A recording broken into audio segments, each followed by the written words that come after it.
नमस्कार, मैं शिखा मिश्रा रांची से आप सभी का स्वागत करती हूँ अपने ब्लॉग पे। आशा करती हूँ कि आप लोग सभी ठीक होंगे, मैं भी ठीक हूँ।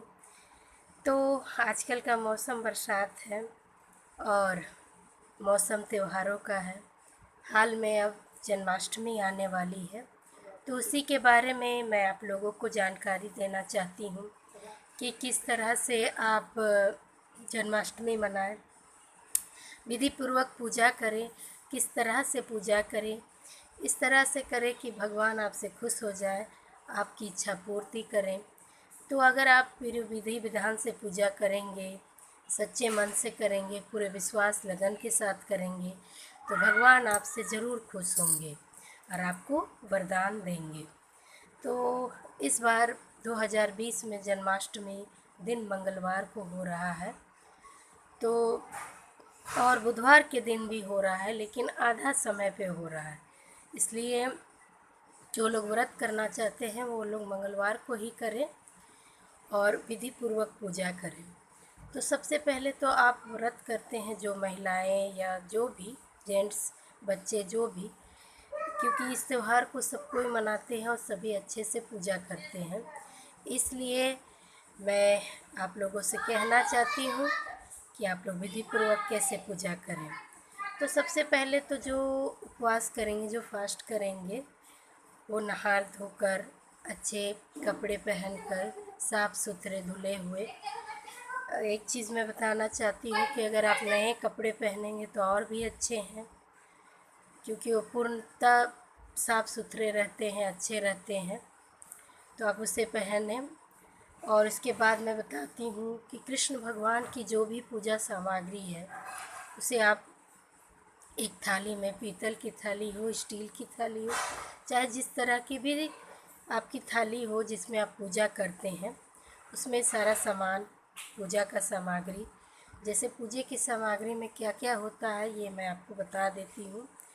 तो सबसे पहले तो आप उसमें फूल, फल, जो भी मिष्ठान आप रखना चाहते हैं, जो आप घर में बनाए हैं या फिर आप ने मंगवाया है, तो उसे आप उस थाली पे रखें। तो सबसे पहले तो कुछ लोग अपने घर पे ही मिष्ठान वगैरह बनाते हैं, खीर, हलवे, कुट्टू के आटे के, तो आप उसे कर ले और बना ले अच्छे विधि पूर्वक, देसी घी से बनाए। खीर, साबूदाने की खीर बना सकते हैं आप, और अगर ना हो तो चावल की खीर भी भगवान श्री कृष्ण को चढ़ाते हैं, ऐसा नहीं कि नहीं चढ़ाते हैं। और कुट्टू का आटा होता है, उससे आप पूड़ी बनाए, हलवा बनाए, जो भी आपको बनाना है, जो भी आपको सच्चे मन से मिष्ठान देना है। और अगर आप नहीं सकते हैं तो आप बाज़ार से भी मंगवा सकते हैं। लड्डू भगवान श्री कृष्ण को बहुत प्रिय हैं, बहुत ज़्यादा प्रिय हैं, तो आप उन्हें चढ़ाएं। फल वगैरह तो अभी ऋतु फल है, आप उन्हें कोई भी फल, जैसे कि केला, आम, सेब फल, सीताफल, जो भी फल आपको पॉसिबल हो सके वो मंगा लें और उनको दें। लेकिन केला का फल उनको प्रिय है क्योंकि वो पीला है। कहते हैं कि पीला फल चढ़ाना चाहिए। कहते क्या है ये हम जानते हैं, इसलिए कह रहे हैं। और जैसे कि श्री कृष्ण जी को जानते ही हैं कि उनके 3 भाई बहन हैं वो लोग, जैसे बलभद्र यानी कि भगवान श्री बलराम जी, माता सुभद्रा और श्री कृष्ण जी। तो इन तीनों का पूजा आप कीजिएगा। ये नहीं कि सिर्फ आप कृष्ण भगवान जी का पूजा कर लें, ऐसा नहीं, आप तीनों का पूजा कीजिएगा और तीनों को विधि पूर्वक कीजिएगा। क्योंकि जब आप श्री कृष्ण जी के बाल रूप की पूजा कर ही रहे हैं, तो बाल रूप में तो वो लोग साथ में थे, कृष्ण, बलराम और सुभद्रा, तो आप उनको ही भी पूजा कीजिए। तो बलराम भगवान जी की भी पूजा कीजिए, श्री कृष्ण की और उनकी बहन सुभद्रा की भी, विधि पूर्वक, पूरे पूर्ण विधि से। तो मैं आपको ये भी बताना चाहती हूँ कि श्री कृष्ण का जन्म जन्माष्टमी दिन हुआ था, अष्टमी के दिन रोहिणी नक्षत्र में। तो उनका जन्म मथुरा में हुआ था। आप सभी जानते हैं ये चीज़, लेकिन मैं फिर भी बताना चाहती हूँ किस तरह भगवान वासुदेव ने उसे अपने सिर पर लेकर गोकुल धाम पहुँचाए थे। क्यों? हमारा कल्याण करने के लिए, हम मनुष्य को राह दिखाने के लिए, सीख देने के लिए कि आप अपने बच्चों की रक्षा कैसे करेंगे। ये भी इसलिए कहा जाता है कि जो भी मनुष्य कष्ट में है वो सबसे पहले वासुदेव भगवान का नाम ले, उनके कष्ट आधे दूर हो जाते हैं। कृष्ण जी उनसे बहुत खुश होते हैं जब उनके पिताजी के नाम से उसे संबोधित किया जाता है। मैं आप लोगों को यही बताना चाहती हूँ कि कृष्ण भगवान की आप कैसे पूजा करें। तो उनके साथ साथ बलराम भगवान, सुभद्रा माता की भी पूजा करें।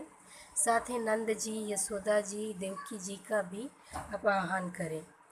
तो सबसे पहले तो आप एक चौकी ले लें जिस पे आप पूजा करते हैं, और जहाँ पे आप रखते हैं वहीं पे आप पूजा कर सकते हैं। लेकिन अलग से चौकी लेकर आप अगर कृष्ण जी की पूजा करते हैं तो बहुत अच्छा होगा। तो सबसे पहले तो एक चौकी ले, उस पे लाल कपड़े बिछा दे जिस पे आप भगवान श्री कृष्ण की मूर्ति को रखें। मूर्ति आपकी पीतल की हो, संगमरमर की हो, चाहे फ़ोटो हो तो फ़ोटो में बलराम जी, सुभद्रा जी और कृष्ण जी वो भी हों तो उसे भी आप ले लें। मैं यही आप लोगों को बताना चाहती हूँ कि विधि पूर्वक उनकी पूजा करनी चाहिए। और तो सबसे पहले अगर आपके घर में मूर्ति है श्री कृष्ण जी की, तो संगमरमर की हो या पीतल की हो, जो की हो, तो आप, या फिर चांदी की हो, तो आप उनका अभिषेक करें। और अभिषेक करने के लिए सबसे पहले तो आप बैठ जाएं, एक आसन पे बैठें। आसन अगर आपका ना हो तो कोई गमछे वगैरह, कपड़े वगैरह जो नए हों उस पे बैठें, बिछा लें। और क्योंकि धरती माता पे ऐसे ही नहीं बैठा जाता है, इसलिए मैं आप लोगों को ये कह रही हूँ। और मैं ये भी बताना चाहती हूँ, सबसे पहले आप अपने को गंगा जल से शुद्ध करें। उसके बाद अगर आप महिला हैं तो सर ढक लें, क्योंकि जब भी अभिषेक आप किसी भी भगवान का करें तो सर ढक के करें। और जो महिला हैं, जो शादीशुदा हैं, वो पूर्ण श्रृंगार करके ही सारे भगवान का पूजा करें। ऐसा होता है कि जो पूर्ण श्रृंगार करके करते हैं तो उसे अखंड सौभाग्य का फल प्राप्त होता है। तो आप पूर्ण श्रृंगार करके बैठ जाएं। उसके बाद सबसे पहले कृष्ण जी का अभिषेक करें। तो कृष्ण जी का अभिषेक में क्या क्या लेना पड़ता है, उस पर क्या क्या देना पड़ता है, ये मैं आपको बताती हूँ। तो सबसे पहले एक थाल लें जिसमें श्री कृष्ण जी को रखें। और अगर मूर्ति में आपके और कोई भगवान है जैसे बलराम जी या सुभद्रा जी, और अगर नहीं है तो फ़ोटो है तो कोई बात नहीं, तो श्री कृष्ण जी को ले। उसके बाद सबसे पहले उन्हें जल से नहलाएं। उसके बाद गंगा जल दें, जल में ही गंगा जल मिलाकर आप ले सकते हैं। उसके बाद दूध दें, कच्चा दूध, ये नहीं कि पकाया हुआ, आप तो जानते ही होंगे। कच्चा दूध लें।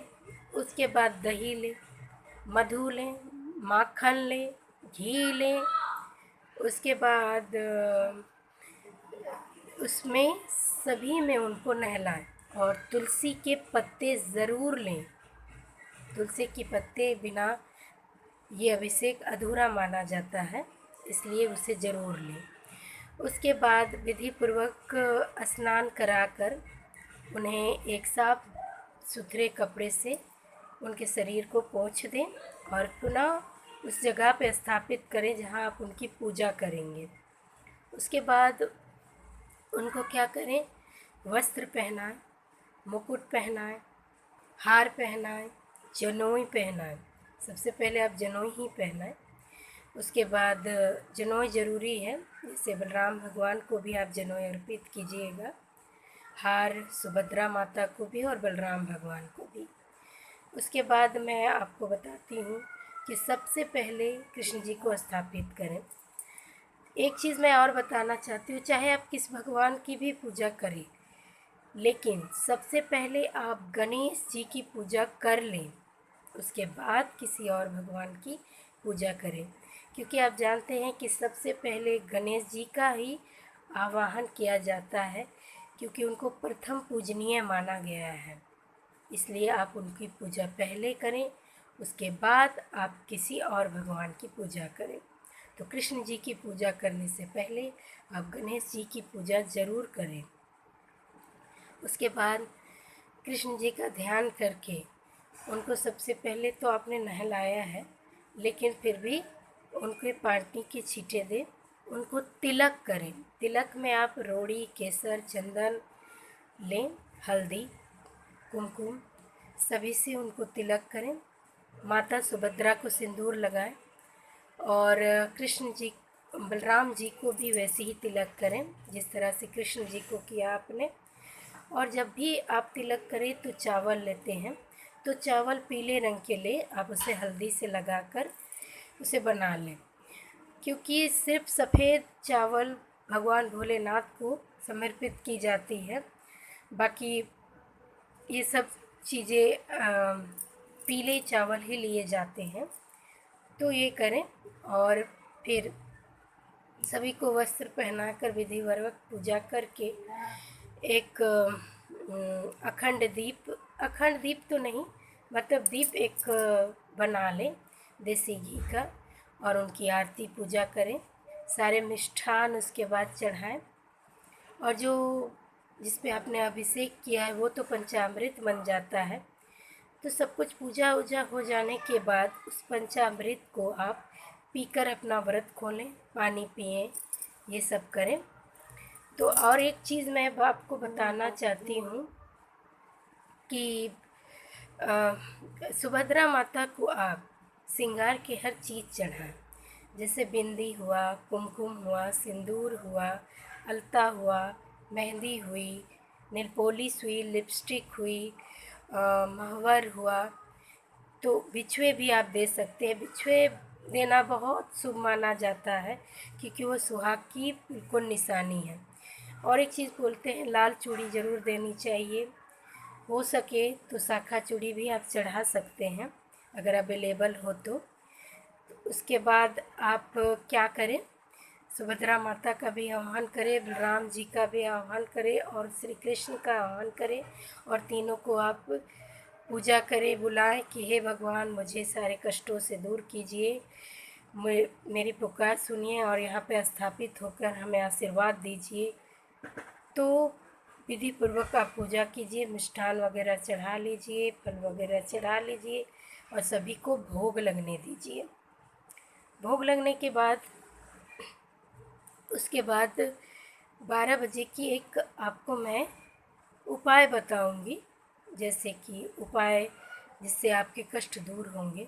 तो पहला उपाय ये है कि आप एक चांदी की बांसुरी बना लें, बहुत बड़ी नहीं, छोटी सी भी, जैसे कि आप बिछुए के आकार का बना सकते हैं।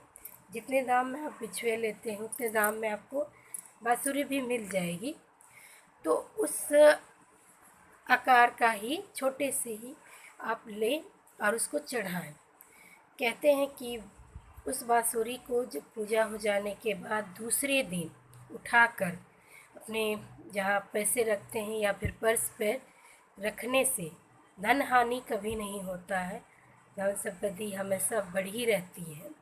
इसलिए आप उसको ये उपाय कीजिए। दूसरा उपाय ये है, जो आपकी इच्छा है, जो आप मांग रहे हैं अपने मन में, जो आपको पूर्ण होना ही होना है, तो सबसे पहले जो तुलसी के पत्ते जो आप चढ़ाते हैं, तो जब ठीक 12 बजे, जब 12 बजे तो एक तुलसी का पत्ता जो आप पहले से ही तोड़ कर रख लीजिएगा, उस भगवान श्री कृष्ण के हृदय पे लगाएं और उस तुलसी के पत्ते को लगाकर उनसे एक इच्छा ज़रूर मांगे, वो ज़रूर पूर्ण होती है, इसलिए मैंने आपको बताया है। तीसरी बात, जो महिला संतान चाहती हैं और कुछ इच्छा पूर्ति, तो भगवान श्री कृष्ण को वो झूला ज़रूर झूलाएं। उस दिन वो बाल स्वरूप रहते हैं, इसलिए उस दिन आप झूला ज़रूर झूलाएं। ऐसा करने से महिलाओं को संतान की प्राप्ति होती है। और माता सुभद्रा का पैर में एक उपाय मैं आपको बताती हूँ। जैसे कि आप कुमकुम खरीद रहे हैं, सिंदूर, जैसे माता को चढ़ाने के लिए, तो एक सिंदूर की डिब्बी या पैकेट अपने लिए भी ले और माता के सिंदूर में, माता के पैरों में उस सिंदूर को अर्पित करें और उस सिंदूर को रोज़ अपने मांग भरें। ऐसा करने से कहा जाता है कि स्त्रियां सौभाग्यवती होती है, अखंड सौभाग्य का उन्हें सुख प्राप्त होता है और उनकी सुहाग बनी रहती है। इसलिए आप ये नियम कीजिए। और भजन कीर्तन भी करना अनिवार्य ही है। उनकी पूजा करते वक्त आप आरती करें, गान कीर्तन बहुत जगह मंदिरों में आप देखते हैं कि किस तरह किया जाता है। अगर आप इस वक्त तो लॉकडाउन हो रहा है, हर जगह मंदिर भी बंद है, अगर आप मंदिर जाएं तो और अच्छा है। उसके कीर्तन वगैरह में आप सम्मिलित हों और भजन वगैरह करें, इससे सुख प्राप्ति होती है। ये कोई मजाक या खिलवाड़ नहीं है। श्री कृष्ण जी को ये बहुत पसंद है कि उनके भक्तगण किस तरह से उनका जन्म उत्सव मना रहे हैं, किस तरह से उनका सब विधि पूर्वक पूजा कर रहे हैं, सभी लीन रहते हैं। सब गोकुल में, मथुरा में, वृंदावन हो, जगह जगह पे जहाँ कृष्ण जी की पूजा होती है, सभी लीन हो जाते हैं उनकी पूजा में। वैसे ही आपको पूर्ण विश्वास के साथ उनकी पूजा करनी चाहिए। ऐसा कहा जाता है कि विश्वास क्या होता है। तो जो सरल मन से अपना इच्छा मांगता है और पूजा करता है, उनकी मनोकामना ज़रूर पूर्ण होती है। तो मेरे पास ये जानकारियाँ थी जो मैंने आपको बताया। एक चीज़ मैं आपको और बताना चाहती हूँ, जैसे कि उस दिन, जिस दिन जन्माष्टमी पूजा करें, आप 2 राखी खरीद लें, एक कृष्ण जी के लिए और एक श्री बलराम भगवान जी के लिए। उन दोनों राखी को उन्हें पहनाएं। आपकी अगर मूर्ति अगर वैसी ना हो, पहनाने की तस्वीर हो, फ़ोटो हो, तो आप उनकी जगह पे अर्पित कर दें।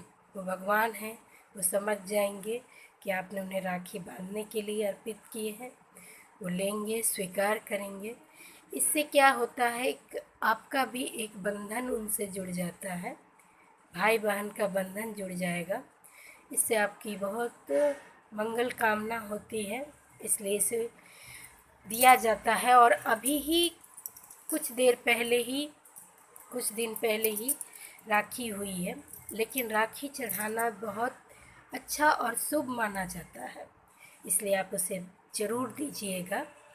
और एक चीज़ मैंने बताया, जैसे चांदी की बांसुरी, अगर किसी के पास चांदी की बांसुरी ना हो, अगर वो नहीं ले पाए या नहीं है, इस वक्त तो लॉकडाउन भी है, दुकानें वगैरह भी बहुत बंद रहती है, तो उसकी जगह मोर पंख आप भगवान श्री कृष्ण को अर्पित करें और उस मोर पंख को अपने पर्स पे या फिर जहाँ आपकी तिजोरी है, जहाँ पे आप पैसे रखते हैं, तो वहाँ पे उसे रख दें और रोज़ धूप दीप करें। आपकी धन हानि नहीं होगी, आपकी वृद्धि ही वृद्धि होगी। इसके लिए ये उपाय ज़रूर करें, ये पूर्ण होता है और इसे माना जाता है और बहुत लोग करते हैं, इसलिए मैंने आपको बताया। जैसे कि बहुत लोग हलवा, पूड़ी, खीर वगैरह बनाते हैं, तो आप भी बनाएं, कोई इसमें मेहनत नहीं है, थोड़ी सी मेहनत है। और अगर नहीं कर पाते हैं तो मिष्ठान वगैरह से ही पूजा करें। अब जैसे कि दूसरे दिन अगर रात में आप व्रत तोड़ रहे हैं, तो सबसे पहले उनका पंचामृत आप अपने घरों को देकर, घर वाले के सदस्य को, जो बड़े हैं उनको देकर, उनका भी आशीर्वाद ले लें आप, उनको देकर और उसके बाद आप पानी जल पंचामृत ग्रहण करें और उसके बाद सब कुछ करें। उसके बाद दूसरे दिन जैसे होता है तो फिर से नहा धोकर स्वस्थ अच्छे कपड़े पहनकर स्वच्छ कपड़े पहनकर भगवान श्री कृष्ण को जिस चीज़ों को आपने चढ़ाया है उसे उतार लें, उसे रख लें। उसके बाद भगवान श्री कृष्ण जी से कहें, भगवान श्री कृष्ण जी आप हमें आशीर्वाद दे कर जाइए और अपने जगह पे प्रस्थान कीजिए जहाँ से आप आए थे। ऐसी कामना कीजिए, ऐसा आशीर्वाद उनसे मांगिए और विधि पूर्वक अपना पालन कीजिए। और दूसरे दिन 11 बजे तक आपका जन्माष्टमी है, तो कुछ लोग ना ही खाए नमक तो अच्छा है। और जो लोग अगर बीमार वगैरह पड़ते हैं तो भगवान श्री कृष्ण को प्रणाम करके नमक पानी आप खा सकते हैं, ले सकते हैं। इसमें कोई हानि नहीं है, क्योंकि बहुतों कोई नहीं कर पाते हैं, मैं ऐसा जानती हूँ। कुछ लोग बीमार भी रहते हैं। जो लोग बीमार रहते हैं वो लोग उपवास ना भी करें तो कोई बात नहीं, भगवान सब समझते हैं। लेकिन आप इसी तरह विधि पूर्वक पूजा कीजिए, श्री कृष्ण जी की कामना कीजिए और खूब हर्ष उल्लास के साथ जन्माष्टमी मनाइए। अगर आपको ये वीडियो अच्छा लगा, ये ब्लॉग अच्छा लगा, तो प्लीज़ मुझे लाइक कीजिएगा, सब्सक्राइब कीजिएगा और अगर आपको कुछ पूछना हो तो मुझे कमेंट कीजिएगा, मैं आपको बताऊंगी, क्योंकि मैं ये सब जानती हूँ। मैं एक ब्राह्मण घर की बेटी हूँ, मुझे इसलिए सब पता है। हम जानते हैं, हम करते आए हैं, दादी नानियों को देखते आए हैं, इसलिए मैं ये जानती हूँ। और आगे भी मैं आपको 17 तारीख को मनसा पूजा है, तो उससे पहले भी मैं एक वीडियो बनाऊंगी मनसा पूजा की, कैसे पूजा की जाती है, उन पे क्या चढ़ाया